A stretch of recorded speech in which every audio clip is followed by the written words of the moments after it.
ខ្ញុំទៅរកកម្ចាស់ផ្ទះផ្សាររាត្រីចង់បើកហាងលក់មួយឆ្នាំចំណេញសុទ្ធសាធចែកលុយគ្នានៅគាត់ឲ្យខ្ញុំតែ 10000 យក290000ទៅដោយមុខហាងនេះជារបស់ខ្ញុំមុខហាងក៏ជារបស់ឆ្នាំងក៏ជារបស់ខ្ញុំឯងគ្រាន់តែជាអ្នកមើលយក 10000 នឹងច្រើនខ្ញុំមើលក្រដាស់ជូតមាត់ដែលជ្រីវជ្រួញលើស្រោមសម្បត្តិមិនបានឆ្លុះមិនបានសួរទី2ខ្ញុំដាក់លុយចូលក្នុងហោប៉ៅមកក្បាលយកព្រម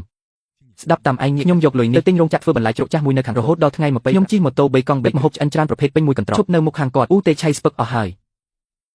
ជាងឈឿននេះហើយជាអ្វីដែលឯងធ្វើពេញមួយឆ្នាំឲ្យឯង 10000 ច្រើនហើយលោកអ៊ូរាប់លុយខុសហើយមែនទេពីមុនថាចែកគ្នាពាក់កណ្ដាលអ៊ូជីមួយឆ្នាំចំណេញសុទ្ធ30ហេតុអីខ្ញុំនៅសល់តែ1ហាពាក់កណ្ដាលជាងឈឿនអញហ៊ាននិយាយណាទន្សាយជារបស់គ្រួសារយើងមុខហាងជារបស់គ្រួសារខ្ញុំក៏ជារបស់គ្រួសារឯងថាពាក់កណ្ដាលឯងមានសិទ្ធិអីព្រោះខ្ញុំទៅពិនិត្យសាច់នៅរោងចក្រម៉ោង 3 ទីភ្លឺព្រោះខ្ញុំឈរមើលភ្លើងក្នុងផ្ទះបាយព្រោះខ្ញុំជួយសង្គ្រោះថ្នាំហ៊ុនអ៊ីដានដែលខូចព្រោះអូជីពី1ខែរាប់ពាន់ដល់1ឆ្នាំចំណូល600000ជាងឯងធ្វើការខ្ញុំឲ្យលុយវាជារឿងធម្មតាភ្ញៀវចូលមកឃើញស្លាកអូជីមិនមែនឈ្មោះជាងឈឿនទេចុះហេតុអីវ៉ាងយូឡូទទួលស្គាល់តែសាច់គោដែលខ្ញុំហ៊ានរោងចក្រម៉ាស៊ីនហេតុអីរដងតែងតែឲ្យខ្ញុំទៅដឹកជញ្ជូនហុងជីហ្វៀនឌៀនហេតុអីបដូរមនុស្សឲ្យគេលុបចោលការបញ្ជីទិញគេគ្រាន់តែនិយាយរាក់ទាក់ប៉ុណ្ណោះឯងគិតថាខ្លួនឯងជាថៅកែមែននិយាយឲ្យចំឯងគ្រាន់តែជាអ្នកមើលភ្លើងគ្រឿងផ្សំទម្លាក់ចូលឆ្នាំងដាក់លើភ្លើងអ្នកណាក៏ធ្វើបានជាងឈឿនថ្ងៃនេះក្បាលជ្រូកទៅដល់ថ្មីភ្នែកភ្លឺស្បែកក៏តឹងសាច់គោភ្លើឯងជ្រើសរើសខ្លួនឯងកុំថាខ្ញុំលាក់របស់ល្អពីដុំនេះទុកឲ្យដុំនោះមិនយកទេដាក់សាច់ចូលឆ្នាំងហើយកុំឲ្យទឹកស៊ុបខូចកាត់សាច់សម្រាប់ពិធីចូលឆ្នាំដូចឈើក្រញូភ្ញៀវអាចជេរដល់មាត់មិនឆ្ងល់ទេហេតុអីវូជីធំឡើងអ្នកផ្សេងទិញសាច់មើលថោកឯងទិញសាច់ដូចទៅរកគូរបស់ដែលដាក់ចូលមាត់ថោកមិនអាចរកជាជំនាញទេជាងឈឿនឯងប្រញាប់បន្តិចខាងមុខមានគេឈរតម្រង់ជួរហើយកុំឲ្យភ្ញៀវចាំយូរបើមិនច្របាច់ពុះឈាមចេញទេទឹកស៊ុបនឹងខូចឆ្នាំងទី1មិនត្រូវប្រញាប់ទេអាក្មេងកុំប្រញាប់ខ្ញុំជាងឈឿនថាធ្វើយ៉ាងម៉េចក៏ធ្វើគាត់វាមកមើលអវ៉ូហាងឯងដុះឡើងមិនមែនដោយសារមុខហាងទេគឺដោយសារឆ្នាំងរបស់ជាងឈឿនចាខ្ញុំនិងជាងឈឿនជាបងប្អូនបើរកចំណេញបានខ្ញុំមិនឲ្យគាត់ខាតទេល្អហើយហាពេលដែលទីចំហុយឆ្នាំងទី1ជូរចត់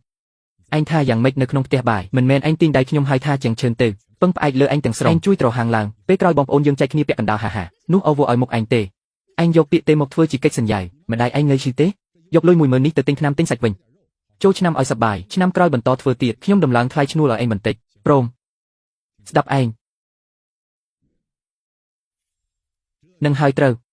អ្នកចេះកាលៈទេសៈជាអ្នកឆ្លាតចាំខ្ញុំបដូរសាន់ដាណាចាស់ First Steel 250ខ្ជិះឯងជីទៅភូមិឲ្យឯងមានមុខមាត់ដែរមិនបាច់ទេថ្ងៃនេះហើយខ្ញុំមិនមកទៀតទេឯងថាម៉េចយកលុយហើយចង់គេចវិហមុនចូលឆ្នាំមានការបញ្ជាទិញច្រើនឯងទៅអ្នកណាមើលលោកអវូថាខ្ញុំគ្រាន់តែជាអ្នកមើលភ្លើងមែនភ្លើងមួយឆ្នាំនេះខ្ញុំមើលហើយពីនេះទៅឆ្នាំនេះឯងរៀងខ្លួនឯងជាងឈឿនកុំឲ្យមុខមិនយកមុខបើគ្មានមុខខាងគ្រួសារខ្ញុំទេឯងជាអ្វីឯងចាំពាក្យថ្ងៃនេះឲ្យច្បាស់ពេលក្រោយឆ្នាំខូចកុំថាខ្ញុំជាបងប្អូនទៀតឯងហ៊ានដើរចេញពីទ្វារនេះទេផ្លូវចាស់គ្មានបាយឲ្យឯងស៊ីទេទៅក៏ល្អដែរកុំឲ្យវាអួតពីកុសលរាល់ថ្ងៃអ្នកមើលភ្លើងម្នាក់ស្អីក៏ធ្វើខ្លួនជាមនុស្សសំខាន់កុំបារម្ភវាទ្រាំមិនបាន3ថ្ងៃទេដល់ពេលហើយឯងនឹងត្រូវមកអង្វរខ្ញុំវិញជាងឈឿនខ្ញុំសួរឯងម្ដងទៀតឯងចង់ជួលមែនទេដំបូលនេះលេខទឹកភ្លៀងបំពង់ទឹកបែកកណ្ដុរច្រើនជាងមនុស្សទៅទៀតញៀវរកមិនឃើញមើលនេះកន្លែងធំទូលីណាស់ជួសជុលបន្តិចអាចដាក់បាន3ឆ្នាំឯងមិនមែនខឹងទេបើខឹងមិនមកមើលចង្ក្រានទេឆ្នាំងតូចរបស់អូជីខំប្រឹងពេញមួយថ្ងៃក៏បានតែឆ្នាំថ្មីចំណេញពីការបញ្ជាទិញច្រើនមិនមែនអតិថិជនរីកបងប្រាក់ដាក់បញ្ចាំមួយខែបងបំពេញទឹកដូរសោតទ្វារទៀតយ៉ាងតិច 8000ឯងមានលុយប៉ុន្មាន10000ថ្ងៃនេះចុះកុងត្រាស្អែកចាប់ផ្ដើមមកឯងនៅតែលេបថ្នាំទេឯងយកលុយទាំងអស់ទៅដាក់នេះបើខ្ញុំមិនចាប់ផ្ដើមទេគ្រូសាគ្មានសង្ឃឹមទេមិនអីទេខ្ញុំជួយចរចាតម្លៃជួលខ្ញុំស្គាល់អ្នកគ្រប់គ្រងទុកឲ្យវាហូរទៅចាំជួសជាងឆេនកុំឲ្យខ្ញុំមើលខុសមិនអីទេចែកលុយហើយប៉ុន្មាន10000នៅថាតិចទៀតគ្រូសាអ៊ូគេឲ្យហាងឲ្យស្លាកអញជាកូនឈ្នួលបាន10000យ៉នគឺសំណាងហើយពូថ្លៃថាចែកគ្នាពាក់កណ្ដាលពាក្យសម្ដីអញក៏ជឿប៉ាអញធ្លាប់ដាក់តាំងលក់ឆ្អិនមួយឆ្នាំសន្សំបានប៉ុន្មានរយក៏ល្អឥឡូវអញបាន10000ចង់បានអីទៀតជាងឈឿនស្អែកទិញបារីស្រាទៅសុំទោសលោកអ៊ូក្រាបមិនមែនអាម៉ាស់ទេប៉ាអញនៅតែលេបថ្នាំម៉ាក់ខ្ញុំមិនត្រឡប់ទៅអូជីទេខ្ញុំជួលរោងចក្រចាស់នៅខាងត្បូងធ្វើខ្លួនឯងលុយ10000នោះណែណាបងថ្លៃជួលនឹងបញ្ចាំហើយអញឈួតហើយកន្លែងខាងត្បូងនោះឆ្កែក៏មិនទៅឯងមានផែនការទេមានភ្ញៀវទេមានដើមទុនទេខ្ញុំមានជំនាញមានទឹកស៊ុបចាស់មានលេខទូរស័ព្ទអតិថិជនប៉ាបង្រៀនខ្ញុំធ្វើឆ្អិន10ឆ្នាំមិនមែនឲ្យខ្ញុំមើលឆ្នាំងគេអស់មួយជីវិតទេលុយអាចរកយឺតបានសេចក្តីថ្លៃថ្នូរមិនអាចលក់បាន10000យ៉នទេគឺយកព្រមឯងមានសេចក្តីថ្លៃថ្នូរថ្ងៃក្រោយខាតហើយកុំមកខ្ចីលុយខ្ញុំឪពុកឯងធ្លាប់ថាកំបិតឲ្យអ្នកចេះឆ្នាំងប្រើជាងឆេនបើឯងធ្វើមែនកុំខ្ជិលកុំបោកគេកុំយកសាច់អាក្រក់មកបញ្ឆោតគេរកលុយលឿនម៉ាក់បើខ្ញុំបំពេញច្បាប់នេះ អ្នកនឹងបំបែកឆ្នាំងខ្ញុំមុនគេមិនមែនខ្ញុំមិនទុកចិត្តអ្នកទេខ្ញុំខ្លាចឯងទ្រាំមិនបានគ្រូសាយើងលេងហ៊ានខាត់ទៀតហើយខ្ញុំដឹងតែលើកនេះមិនមែនលេងល្បែងទេខ្ញុំយកជំនាញខ្លួនឯងមកវិញជាងឈឿនឯងនិយាយរអ៊ូតមយូរហើយលោកឡាវពីរោងចាក់សាច់មកប្រាប់រឿងមិនទាន់ជាងឈឿនឯងធ្វើអត់លោកវូកូនប្រុសបងស្រីមកពិនិត្យថាសាច់ខ្ញុំពណ៌មិនភ្លឺចង់បញ្ចុះតម្លៃ 3% ជើងជ្រូក300គីឡូសាច់ក្បាលជ្រូក500គីឡូ200ផោនសុទ្ធតែរបស់ល្អឯងយកវាអត់ប៉ុន្មានតាមតម្លៃចាស់8500មុនចូលឆ្នាំសាច់តឹងខ្ញុំក៏ត្រូវសងលុយដែរបើឯងមិនយកខ្ញុំត្រូវលក់ឲ្យអ្នកផ្សេងទុកពេលឲ្យខ្ញុំកន្លះម៉ោងឯងទៅរកលុយឯណាវ៉ាងយូឡូអ្នកណាទទួលខុសត្រូវបន្ទប់ម្ហូបត្រជាក់មុនចូលឆ្នាំកក់ទៅរហូតដល់ថ្ងៃទី29ម្ហូបត្រជាក់មិនទាន់សម្រេចយកអីដាក់ទុកលោកឈៀនជាងឈឿនឯងមិននៅវូជីទេចេញមកហើយលោកវូឲ្យខ្ញុំមួយថាខ្ញុំគ្រាន់តែជាអ្នកមើលភ្លើងខ្ញុំធ្លាប់និយាយហើយគ្មានសិលធម៌ទៅគិតតែលុយមិនចេះធ្វើមនុស្សឯងមកធ្វើអីខ្ចីខ្ញុំ8500ឯងនិយាយត្រង់មែនយកអីសងលោកឡាវមានសាច់ល្អមួយឈុតខ្ញុំយកមកស្អែកម៉ោង6ព្រឹកដឹកជើងជ្រូកដុតជុំទី1សាច់គោច្រកទីគ្រឿងមុនចូលឆ្នាំម្ហូបត្រជាក់ទាំងអស់របស់វ៉ាងយូឡូខ្ញុំគប់គង់បើមិនឆ្ងាញ់ខ្ញុំបំបែកឆ្នាំងសងប្រាក់វិញ3ខែឯងដឹងទេថាខ្ញុំខ្លាចអីខ្លាចចំហុកត្រជាក់មានបញ្ហាខ្លាចពិធីជប់លៀងខូចឈ្មោះលោកឆែនថាទំនិញរបស់ជាងឆេងមិនមានបញ្ហាទេបើផ្លាស់ប្ដូរមនុស្សពេលនេះខ្ញុំមិនហ៊ានប្រើទេ18500យន់រាប់ជា1500យន់ទិញអស់1គីឡូខូច1ដុំត្រូវទទួលខុសត្រូវពីនេះទៅយើងមិនបាច់ជួបពេលនឹងគ្រប់ចំនួនមុនចូលឆ្នាំម្ហូបត្រជាក់ទាំងអស់ជារបស់អ្នកទំនិញនៅទីនេះពិនិត្យមើលពិនិត្យរួចខ្ញុំទៅសាច់ជ្រូកជើងមានសរសៃល្អស្បែកតឹងសរសៃក្រាស់ក្លិនទីបន្តិចធម្មតាតាមទឹកទេខ្ញុំចូលចិត្តធ្វើចំនួនជាមួយអ្នកថាល្អអាក្រក់ថាមិនដូចវូជាយន្តដែលចេះតែមើលតម្លៃទៅរកបងចិនសាច់ច្រើនម្លេះយប់នេះយើងធ្វើរួចទេចាំទុកឲ្យច្បាស់ឆ្នាំងទី1ត្រូវស្ងោរទឹកច្របាច់ពុះចេញរហូតទឹកថ្លាច្របាច់ច្រើនដងមិនខាតពេលទេពេលវេលាដែលខាតបងសន្សំបានគឺម៉ាកយីហោរបស់ឪពុកអ្នកខ្ញុំយកមកនិយាយមួយម៉ាត់ទៀតមុខរបរគ្រឿងឆ្អិនបៀតបៀនអ្នកណាក៏បានតែកុំបៀតបៀនឆ្នាំងចាំរឿងមាត់ភ្ញៀវក៏ចាំរឿងដែរពាក្យអ្នកមីងធ្ងន់ជាងសៀវភៅកណេឲ្យទៀត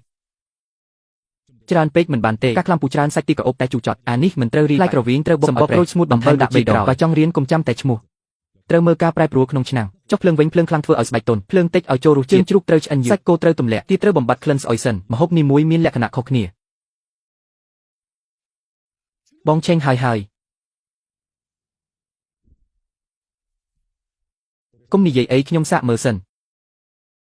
រសជាតិនេះហើយម្ហូបត្រជាក់ថ្ងៃនេះរោងចក្រម៉ាស៊ីនបញ្ជាទិញបន្ថែមសាច់គោ20គីឡូប្រើទាំងអស់ពីយ៉េងឆេនលោកឆេនបងប្រាក់មុនពាក់កណ្ដាលហាពូកែណាស់យ៉េងឆេនអ្នកចាប់ផ្ដើមធ្វើជាថៅកែហើយមិនមែនខ្ញុំមិនទុកចិត្តអ្នកទេតែពេលនេះខ្ញុំមិនអាចនិយាយអីទេព្រោះកម្មករត្រូវសងហើយក៏ត្រូវទ្រាំបន្តទៀតជាយន្តថ្ងៃនេះរសជាតិហេតុអីខ្លាំងម្ល៉េះចិត្តចូលឆ្នាំសាច់ខ្លាយរសជាតិខ្លាំងបន្តិចធម្មតាទេពីមុនយ៉េងឆេងធ្វើយ៉ាងណាអ្នកហូបយ៉ាងនោះពេលនេះបដូរមកស្រាជាងមុនមិនទម្លាប់ទេខាងក្រៅថាខាងក្នុងមិនតន់ឆ្អិនចូលពីមុនគ្រូយ៉េងកាត់មិនមែនបែបនេះទេតែបដូរគ្រូថ្មីខុសគ្នាបន្តិចញ៉ាំយូរហើយគួរតែបដូរខ្លះពីមុនចាំងជាងដាក់គ្រឿងច្រើនតែស្អាតហើយអ្នកចេះញ៉ាំទៅចូលចិត្តអញ្ចឹងឯងចេះញ៉ាំខ្លួនខាងយើងថ្ងៃនេះមិនយកទេលោកអ៊ូសាច់ទីចិត្តឆ្អឹងមានក្លិនស្អុយភ្ញៀវហិតឃើញដើរចេញភ្លាមរបស់នេះយើងមិនហ៊ានដាក់លើទៅទេម្ដងម្កាលមួយក្បាលមិនស្អាតខ្ញុំបដូរឲ្យមុនចូលឆ្នាំរវល់អ្នកណាក៏ខុសដែរមិនមែនមួយក្បាលទេគឺមួយដុំកាលពីមុនជាងឈឹងនៅទំនិញមកដល់ផ្ទះបាយមិនបាច់ពិនិត្យទៀតឥឡូវឆ្នាំងនេះមួយរសជាតិផ្សេងខ្ញុំមិនហ៊ានប្រើទេជាងឈៀងឲ្យអញអ្វីខ្លះឯងនិយាយតែពីគាត់ឲ្យយើងគឺមិនបំផ្លាញម៉ាក់យើងទៅអញថាចេះមិនមែនឬមិនភ្ញៀវចាស់ដើរចេញម្នាក់ពូថ្លៃរបស់នេះជាមេមែនទេខ្ញុំក៏ដាក់គ្រឿងដែរតែគេរើសច្រើនថាពីមុនជាងឈឿនល្អជាងពណ៌មិនដិតដាក់បន្ថែមទៀតភ្ញៀវមើលពណ៌មុនពណ៌ភ្លឺគេថាល្អទីក៏ដុំនេះក្លិនមិនល្អបើបិទមិនចិត្តមុនឆ្នាំថ្មីមិនអាចអស់ស្តុកទេក៏ថោកពីស្រុកយកមកទាំងអស់ដាក់គ្រឿងច្រើនបិទក្លិន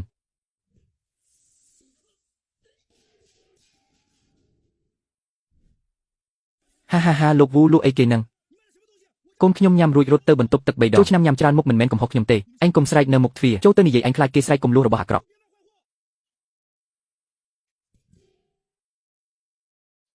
់ស៊ុបឆ្នាំងនេះមិនរលាអញ្ចឹងយកពីកើបិទវត្ថុធាតុដើមចេញមកពីវស៊ីវជឿនឯងដាក់ឯណាស្រុកយកមកឲ្យមិនទាន់ឲ្យលុយខ្ញុំគិតថាមុនចូលឆ្នាំគ្មាននរណាមកពិនិត្យទេជាងស៊ឺដើរចេញវូជីមិនល្អទៀតពីមុនគិតថាលោកអ៊ូមានជំនាញឥឡូវឃើញជំនាញនៅតែក្បែរឆ្នាំងបិទកែតម្រូវ3ថ្ងៃវត្ថុធាតុដើមបង្កាន់ដៃស៊ុបឆ្នាំងចុះមិនកែចប់កុំបើកទ្វារវ៉ាងយូឡូជើងជ្រូក3ផោនសាច់គោ20គីឡូចិញ្ចីម៉ាស៊ីនសាច់ក្បាលជ្រូក120ផោនខ្វះ1ផោនសង់3ផោនជាងស៊ឺធ្វើការយើងទុកចិត្តស្អែកម៉ោង5:01កន្លះព្រឹកជួបមុខរោងចក្រហាងជាងឈឿនមានបញ្ហាតូចតាចសៀវជន់នៅក្មេងភ្លើងមិនទាន់អញត្រឡប់ទៅមើលឆ្នាំង3ថ្ងៃក្រោយចូលឆ្នាំថ្មីខ្ញុំនឹងឲ្យអ្នកស្រោមសម្បត្តិក្រហមធំមួយត្រឡប់ទៅវិញតារ៉ប់ជីជំនួយអីទៅបងប្អូននឹងគ្នាមិនបាច់គិតច្បាស់លាស់ពេកទេពេលចែកលុយអ្នកថាខ្ញុំគ្រាន់តែមើលភ្លើងឥឡូវឆ្នាំងខូចអ្នកថាខ្ញុំជាបងប្អូន ជាងឈឿនមនុស្សមិនគួរចងគំនុំយូរពេកទេឥឡូវអ្នកទើបតែចាប់ផ្ដើមប៉ុន្តែទីធ្លាចាស់មួយមិនអាចដណ្ដើមខ្សែជីងភីងបានទេខ្ញុំឲ្យអ្នកជំហានមួយអ្នកក៏ឲ្យខ្ញុំជំហានមួយដែរលោកវូពីដើមអ្នកមិនឲ្យខ្ញុំចុះចណ្ដាទេឯងជាអ្វីទៅគាត់ជាមនុស្សដែលខ្ញុំអញ្ជើញមករកស៊ីដោយសមត្ថភាពមិនមែនជារបស់អ្នកណាទេអ្នកមិនត្រឡប់ទេឈឿនគឺវូឌីឆៃទើបតែបញ្ចុះតម្លៃសាច់ក្បាលជ្រូកថោកជាងយើងជាង1យន់ថោកជាង2យន់ហើយសរសេរថាទិញជាក្រុមពីរោងចក្រដឹកជញ្ជូនឥតគិតថ្លៃគាត់ថោករបស់គាត់យើងលក់តាមតម្លៃដើមតែបើអតិថិជនត្រូវគេទារសល់តែប៉ុន្មានថ្ងៃមុនឆ្នាំថ្មីបាត់មួយដុំគឺបាត់លុយបើអតិថិជនមើលតែ1-2យន់យើងរក្សាមិនបានទេអ្វីដែលយើងត្រូវរក្សាគឺអ្នកដែលខ្លាចខូចមុខមាត់ឡាវវូមករកខ្ញុំថាទំនិញដូចគ្នាថោកជាងអ្នក 30% ហើយអាចខ្ចីសងបានលោកឈៀនចុះលោកថាម៉េចវិញខ្ញុំថាពិធីជប់លៀងរបស់ខ្ញុំមិនមែនឲ្យគាត់ហាត់ដៃទេអ្នកខាងនេះអាចធានាបានទេមុនថ្ងៃទី29ខែធ្នូមិនអស់ស្តុកបានតែខ្ញុំត្រូវយកប្រាក់កក់ពាក់កណ្ដាលជាមុនហាឯងនេះនិយាយអីក៏ដល់លុយដែរមិនមែនស្រឡាញ់លុយទេខ្ញុំត្រូវតែទទួលខុសត្រូវចំពោះកម្មករអ្នកគ្រប់គ្រងនិងអតិថិជនពេកឆ្នាំមិនទាន់ខូចបំណុលអស់មុនអញ្ចឹងធ្វើតាមច្បាប់របស់ឯងពូថ្លៃសាច់ទាំងនេះនៅរឹងនៅឡើយបើដាក់ឆ្នាំងឥឡូវចូលមិនឆ្ងាញ់ទេរឹងក៏ដាក់ដែររោងចក្រកំប៉ុងសុំទំនិញព្រឹកស្អែករោងចក្រម៉ាស៊ីនហុងស៊ីងសុំទំនិញថ្ងៃត្រង់យឺតត្រូវសងលុយខូចខាតបើពណ៌មិនដល់ចាក់បន្ថែមទៅកុំខ្ជិលអីមុនឆ្នាំថ្មីអតិថិជនមើលតែថាមានទំនិញឬអត់ឬអញ្ជើញជាងឈឿនមកមើលវិញឯងខាងអ្នកណាមានតែជាងឈិនម្នាក់ទេដែលធ្វើឲ្យឯងភ័យអញ្ចឹងគាត់ធ្វើបានយើងក៏ធ្វើបានដែរគែមខ្ទះនៅមានឈាមទីមានក្លិនស្អុយសាច់គោនេះរឹងដូចបាតស្បែកជើងដកចេញលោកប្រធានចុងឆ្នាំតានតឹងណាស់បើមិនអញ្ចឹងទេលោកជួយប្រមូលថវិកាឲ្យពួកយើងទិញអីវ៉ាន់មិនមែនចិញ្ចឹមជ្រូកទេយកទៅវិញឲ្យគាត់យកទៅធ្វើម្ហូប5មុខដោយខ្លួនឯងរសជាតិបែបនេះហ៊ានយកមកចែកជាអំណោយបើមានបញ្ហាពីមុនលោកគ្រូចឹងឲ្យមកកាត់ចេញមកក្រអូបមិនចាំទេនេះវាបោកប្រាស់គេវូទិឆៃឯងយកររបស់អីមកឲ្យយើងជាអំណោយឆ្នាំឲ្យកម្មករទាំងអស់រៀបរូបពេញបុណ្យចូលឆ្នាំឬយកច្រឡំទេសុទ្ធតែយកច្រឡំអាកាសធាតុត្រជាក់មិនអាចខូចទេខ្ញុំបដូរឲ្យឯងហិតមើលត្រូវឲ្យខ្ញុំនិយាយកុំស្រែករំខានការរកស៊ីយើងលក់ទំនិញខូចហើយខ្លាចគេស្រែកកាលពីមុនលោកគ្រូចឹងនៅមិនដែលមានរឿងអាក្រក់ច្រើនប្រាប់ថាសាច់ដែលនៅសល់ក្នុងឆ្នាំងក៏មិនល្អដែរស៊ុបជូរហើយរោងចក្រម៉ាស៊ីន1000គីឡូរោងចក្រកំប៉ុង500គីឡូភោជនីយដ្ឋានវ៉ាងយូបន្ថែម200គីឡូថ្លឹងតាមបញ្ជីឲ្យបានត្រឹមត្រូវជាសាច់ប្រាក់លោកគ្រូជាងហេតុអ្វីលោកដឹងថាពួកយើងចិត្តចូលឆ្នាំអ្នករាល់គ្នាក៏ពិបាកខ្ញុំបានត្រៀមទំនិញបន្ថែមតែលក់តែទំនិញដែលមានគុណភាពយកទាំងអស់ចាប់ពីពេលនេះទៅអំណោយចូលឆ្នាំរោងចក្រយើងនឹងទិញតែពីលោកបងចឹងឈឿនឯងឲ្យលោតនេះដល់ខ្ញុំសិនខ្ញុំនឹងឲ្យឯង2ដងនៃតម្លៃដើមលោកគូកាលពីដើមទិញខ្ញុំក្នុងតម្លៃ10000យន់ឥឡូវឲ្យ2ដងទិញទំនិញខ្ញុំឯងគិតថាគ្រប់គ្រាន់ឬអាចឹងឈឿនឯងមកចំអល់ពួកយើងឬបងវាងសាច់ខូចមិនមែនខ្ញុំទិញទេទឹកក្រអូបមិនមែនខ្ញុំចាក់សាច់ជូរក៏មិនមែនខ្ញុំយកទៅរោងចក្រដែរឯងរាល់គ្នាបំពេញច្បាប់កុំយកកំហុសមកបោះឲ្យអ្នកឯងចង់ធ្វើដាច់គ្រប់ផ្លូវមែនខ្ញុំមិនបានឆក់អតិថិជនឯងទេគឺអតិថិជនឯងកំពុងរកអ្នកដែលអាចបញ្ជូនទំនិញគុណភាពទាន់ពេលមុខរបរម្ហូបអាហារអ្នកណាធ្វើបាបភ្ញៀវអ្នកនោះចេញទៅថ្លឹងហើយយកលុយជាសាច់ប្រាក់មិនឲ្យខ្ចីទេល្អហើយលោកគ្រូជាងឆ្នាំក្រោយយើងឲ្យលុយអ្នក1ខែមុនតម្លៃអាចចរចាបានគុណភាពមិនអាចលេងបានទេបងឆេនឥឡូវយើងមានឈ្មោះហើយហេតុអីមិនទៅដាក់តុកធំនៅផ្លូវចាស់លុយពីភ្ញៀវរីក៏ច្រើនដែរម៉ោង6ផ្ទះបាយរំពុះត្រូវឥឡូវសន្តាគារដឹកនៅម៉ោង6រោងចក្រម៉ាស៊ីនម៉ោង5រោងចក្រកំប៉ុងនៅម៉ោង7កន្លះភោជនីយដ្ឋានមិនចង់ឲ្យគេទៅរោងចក្រមិនចង់បារម្ភពីគុណភាពឆ្នាំថ្មីអាហារដ្ឋានខ្លាចទំនិញរីមិនស្ថិតយើងដឹកទំនិញទៅដល់ផ្ទះបាយប្រសើរជាងអង្គុយចាំភ្ញៀវមុខផ្ទះចុះបើផ្លូវយឺតវិញរថយន្តនេះមួយចេញកន្លះម៉ោងមុនដល់ហើយពិនិត្យទទួលខូច1គីឡូសង់3គីឡូអ្នកណាដឹកខុសអ្នកនោះធ្វើកំណត់ត្រាថ្មីនៅថ្ងៃនោះចុងខែកាត់ប្រាក់រង្វាន់ខូច1គីឡូសង់3គីឡូពាក្យនេះតឹងពេកហើយពាក្យតឹងមិនមែនស្រែកឲ្យអ្នកដទៃស្ដាប់ទេគឺរំលឹកខ្លួនឯងកុំឲ្យបោកហាងជាងឆេនមិនរស់ដោយតម្លៃថោកទេរស់ដោយការទុកចិត្តលោកគ្រូជាងអូរបស់នេះថោកណាស់ឯងអាចឲ្យខ្ញុំបន្តិចបានទេភោជនីយដ្ឋានខ្ញុំប្រើ30គីឡូក្នុងមួយថ្ងៃតិចក៏ខ្លាយជាច្រើនលោកមកភោជនីយដ្ឋានអ្នកប្រើ30គីឡូក្នុងមួយថ្ងៃបញ្ចុះ1យន់សន្សំបាន30យន់ក្នុងមួយថ្ងៃក្លិនត្រីសងម្ហូបមួយតុអ្នកខាត់ប៉ុន្មានពាក្យនេះត្រឹមត្រូវហើយតែធ្វើចំនួនត្រូវគិតលេខអ្នកអាចទៅសាកល្បងអូជីចំនួនជារបស់អ្នកខ្ញុំមិនរារាំងទេតែមានតែមួយម៉ាត់បើចង់សហការគ្នាបានតែជួយបន្ទាន់មិនមែនជាការលោកគ្រូជាងពាក្យអ្នកទាំងណាច្បាប់ត្រូវតឹងរសជាតិទើបថេបងឆេនគេវាតម្លៃបែបនេះយើងមិនរឹងរូសទេចុះបើគេរត់អស់នឹងត្រឡប់មកវិញវូឌឺកំពុងខាត់លុយដើម្បីរស់មិនមែនធ្វើចំនួនទេតែបើគាត់ឆ្លងផុតវិញធ្វើឲ្យរួចរាល់តាមច្បាប់មិនមែនតាមថោកទេមើលឲ្យច្បាស់ពីវត្ថុធាតុកុំឲ្យខ្វះគុណភាពកុំឲ្យយកសុទ្ធដោយសម្ងាត់បងចាងមានគេឈរក្បែរជញ្ជាំងបងចាងក្មេងនេះលួចមើលយើងដឹកទំនិញតើផ្កាយអានេះសម្បត្តិគីឡូប៉ុន្មានគីឡូដាក់ឆ្នាំងម៉ោងប៉ុន្មានអ្នកណាលួចមើលតើកាត់មិនបានទេរោងរបស់ឯងនៅក្បែរផ្លូវមិនឲ្យគេមើលទេយកទៅវិញទៅបងចាងគាត់លួចមើលឯងនៅតែឲ្យគាត់ទីលាវមិនមែនជាជំនាញទេឯងចាំច្រើនពេកកំហុសនឹងមកលឿនកុំធ្វើពុតចាំយើងត្រឡប់ទៅរសជាតិដើមមើលឯងថាសប្បាយដល់ណា ចង់ធ្វើការត្រូវរៀនចូលឆ្នាំងសិនគ្រាន់តែចេះលួចក្រដាសមិនយូរក៏បាក់ឆ្នាំងអញរកបានប៉ុន្មានក្នុងមួយថ្ងៃនៅហាងជាងឈើខ្ញុំឲ្យអញធ្វើដងបើអញប្រាប់រូបមន្តនិងវិធីធ្វើឲ្យច្បាស់ស្អែកមកហាងវូជីខ្ញុំគ្រាន់តែលាងសាច់ដាក់ចានមិនដែលចេះដុតភ្លើងទេអញឃើញអីក៏និយាយអញ្ចឹងផ្កាយអានេះសម្បកឈើគ្រឿងផ្លែក្រវីងនិងគ្រាប់ជីរង្កាសម្បកក្រូចផ្កាក្លាំពូតើទាំងនេះទេបាទទាំងនេះប៉ុន្តែគាត់ដាក់ប៉ុន្មានខ្ញុំមិនដឹងទេដឹងគ្រឿងហើយគ្រប់គ្រាន់ហាងជាងឈឿនធ្វើបានយើងក៏ធ្វើបានដែរ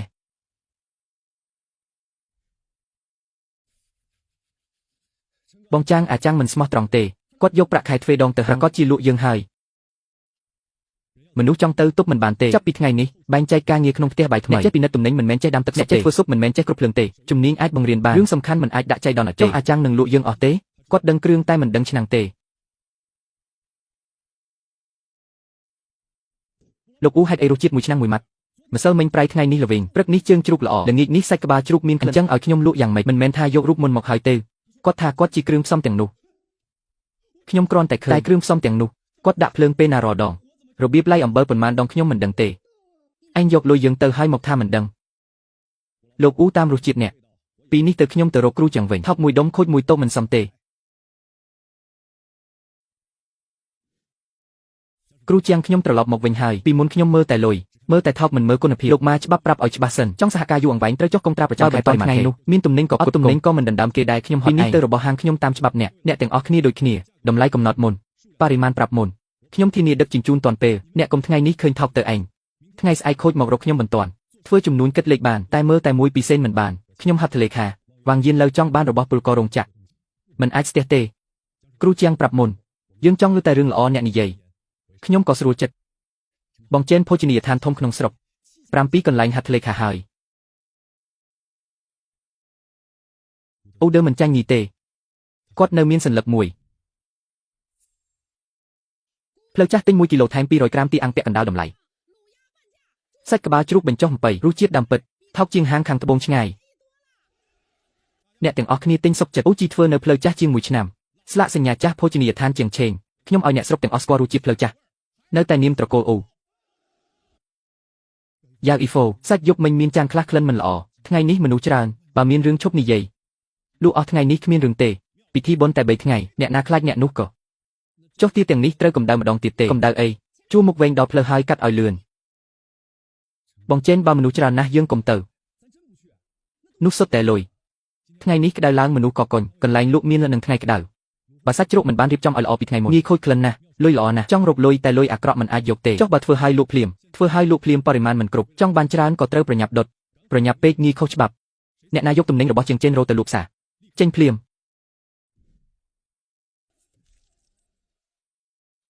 លោកអ៊ូសុំធំមើលសាច់ទានេះឆ្អឹងវីជូរអត់សាច់វាស្អិតមាត់ចៅប្រុសខ្ញុំខំមួយដុំហើយស្ដោះចោលហ៊ាននិយាយថាពិតប្រាកដទៀតសាច់គោចាស់វីជូចត់តើហ៊ូក៏ជូចត់ខ្ញុំឈួតហើយត្រឡប់ទៅផ្ទះវិញកុំញ៉ៃញ៉ៃក្តៅហើយយកទៅកម្ដៅវិញក៏បានសាច់ខូចឲ្យខ្ញុំយកទៅកម្ដៅឯងគិតថាយើងងងហាបងប្អូនកុំស្ដាប់អ្នកញុះញង់អូជីច្រើនឆ្នាំហើយមិនដែលមានបញ្ហាពីមុនគ្មានបញ្ហាព្រោះគ្រូជាងមើលគ្រូជាងចេញទៅអញថែមទាំងសាច់ល្អសាច់អាក្រក់ក៏មិនដឹងបងថ្លៃខាងក្រោយនៅមានចានទៀតមិនល្អកុំលក់ទៅ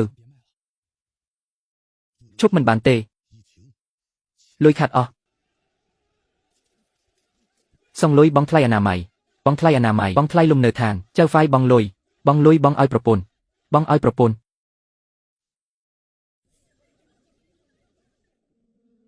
ទីពាក់កណ្ដាលឆ្អិនដែលកម្ដៅវិញអ្នកណាឲ្យអញបន្តលក់វិក័យប័ត្រយកវិក័យប័ត្រទិញនិងកំណត់ត្រាធ្វើថ្ងៃនេះចេញមកយើងគ្រាន់តែទុកបណ្ដោះអាសន្នកំណត់ត្រាច្រើនណាស់ទៅទុកបណ្ដោះអាសន្នក៏លក់របស់ខូចមិនបានដំបូងត្រូវរឹបអូសទំនិញទាំងអស់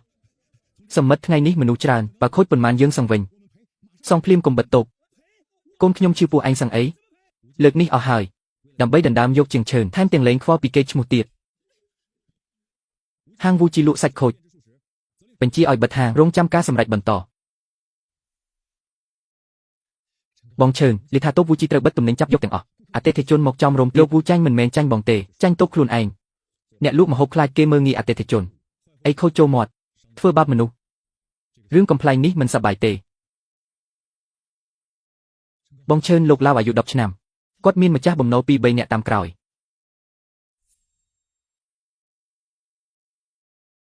ជាងឈឿនឧទិឆាយហាងនឹងត្រូវលក់ចេញម្ចាស់បំណុលត្រូវការលុយជាបន្តបងឈឿនចង់មើលហាងផ្លូវចាស់ទេពីមុនគាត់ថាឯងគ្មានផ្លូវនៅផ្សារចាស់ទេបើយកបានវាជាការវីមុខគេតម្លៃប៉ុន្មានហាងឆ្នាំង2 3លក់ដុំយើងគ្រាន់តែចង់យកតាមតម្លៃបានខ្ញុំយកតែហាងមិនយកផ្លាកទេពាក្យថាគ្មានការហាមឃាត់ខ្ញុំមិនប្រើទេផ្លាកនោះចាស់ហើយនៅមានឈ្មោះខ្លះ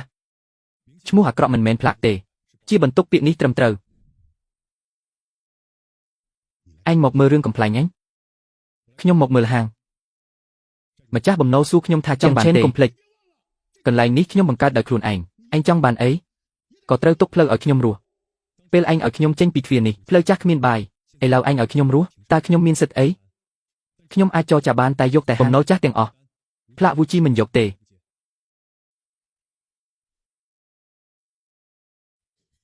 ជាងឈឿនអញខូខើណាស់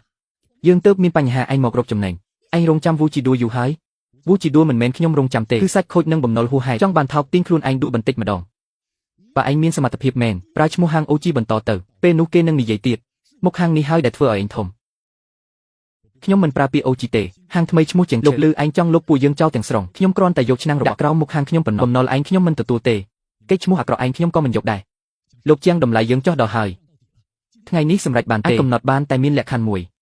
ឧបករណ៍ទាំងអស់ត្រូវលាងសម្អាតថ្មីមិនយកទឹកស៊ុបចាស់ទេចាស់មិនយកមុនបើកហាងត្រូវពិនិត្យបងឈើឆ្នាំងចាស់ក៏មិនយកទឹកស៊ុបចាស់ដែរអញ្ចឹងខាត់ណាស់ឆ្នាំងលាងបានតែទឹកស៊ុបដែលខូចក្បួនទុកមិនបានទេ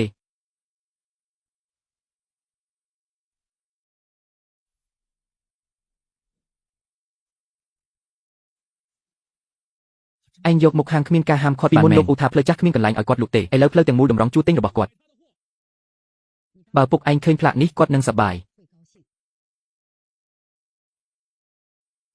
គាត់នឹងមើលឆ្នាំងមុនទៅមើលផ្លាកលោកជាងថ្ងៃនេះបើកហាងយើងមិនមកស៊ីឥតគិតថ្លៃទេកុំត្រាពីរោងចក្រម៉ាស៊ីនវាងយើងដែលជាផ្ទះសំណាក់ឥឡូវចុះហាត់ធ្លេខាដូចដើមខ្ញុំក៏ប្រាប់ទុកជាមុនដែរបើថ្ងៃក្រោយឯងរៀនពីអូដេឆៃបន្ថយតម្លៃខ្ញុំជាអ្នកទី1ដែលមិនលក់ឲ្យឯងទំនិញល្អត្រូវថ្លៃល្អនេះជាក្បួន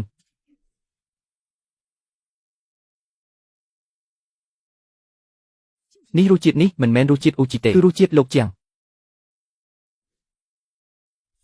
ងឈឿននៅលើធំហើយញាតិសន្តានត្រូវជួយញាតិខ្ញុំមិនច្រើនចង់ឲ្យខ្ញុំធ្វើអនុប្រធានរោងចក្រមើលកានីមើលមនុស្សពូធំបន្ទប់កានីមានមនុស្សហើយផ្ទះបាយក៏មានតែខ្ញុំជាពូធំរបស់មនុស្សក្រៅគ្រប់គ្រងបានហេតុអីខ្ញុំមិនពីមុនខ្ញុំក៏ចង់ល្អឲ្យគាត់ខ្លាចគាត់ខាត់បងពូធំចង់ធ្វើការនៅកន្លែងខ្ញុំអាចចាប់ផ្ដើមពីលាងកន្ត្រកក្នុងរោងជាងចង់មើលកានីគ្មានផ្លូវទេសុទ្ធតែញាតិឯងនិយាយដាច់អញ្ចឹងកាលពីដើមខ្ញុំយក 10000 យន់ទិញទុកបាក់បែកឯងក៏ថាបើខាត់គុំមករកឯងខ្ញុំចាំល្អណាស់នោះគ្រាន់តែពាក្យខឹងទេខ្ញុំមិនមែនពឹងផ្អែកមនុស្សត្រូវមានច្បាប់បើអ្នកចង់ចូលចិត្តខ្ញុំស្វាគមន៍ឲ្យមកជួយគ្រប់គ្រងលុយមិនបានទេគ្រូជាងស្រុកកំណត់ពិធីសរសើររដូវស្លឹកឈើជ្រុះឯងនិយាយចុងក្រោយ2ឆ្នាំនេះអ្នកបង្កើតការងារធ្វើស្តង់ដារអាហារនិងការដឹកជញ្ជូនថ្នាក់ដឹកនាំឲ្យតម្លៃណាស់បងចេនហៀបនឹងឡើងឆាកហើយឡើងឆាកក៏គុំទៅឆ្ងាយពេក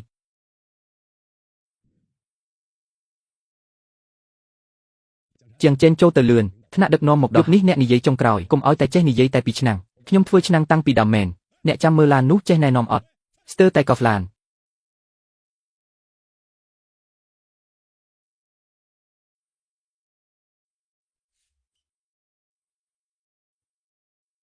ឥឡូវសូមអញ្ជើញលោកជាងចេនអ្នកទទួលខុសត្រូវរោងចក្រជាងលូឡើងឆាកអ្នករាល់គ្នាចង់ងើពីរោងចក្រចាស់មួយរហូតដល់សប្តាហ៍ថ្ងៃបទពិសោធន៍សំខាន់បំផុតគឺអ្វីស្គាល់គ្នាធ្លាប់ស្គាល់ពីមុនអ្នកយាមពេលយប់ថ្មីនិយាយថាពីមុនធ្លាប់ធ្វើជំនួសក្រោយមកខាត